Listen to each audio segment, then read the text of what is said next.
ابتدا وارد سایت اکسنس شوید و سپس تایید کنید که ربات نیستید. همونطور که می‌بینید تایید با موفقیت انجام شد.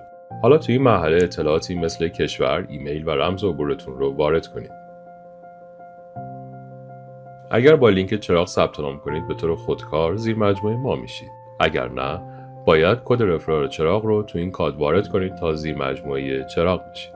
بعدش روی دکمه رجیستر کلیک کنید. حالا روی ریل اکانت کلیک کنید.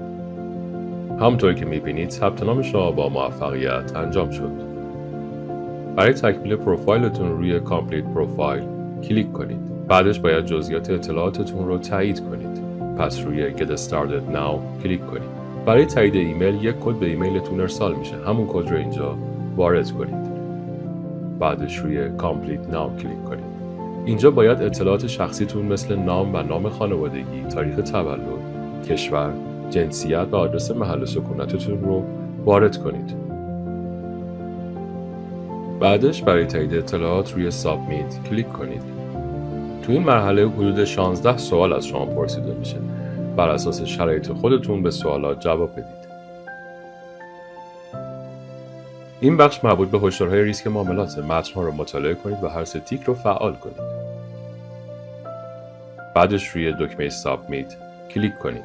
برای تایید شماره تلفن همراه روی دکمه Confirm Phone کلیک کنید. حالا شماره تلفن همراه خودتون رو وارد کنید.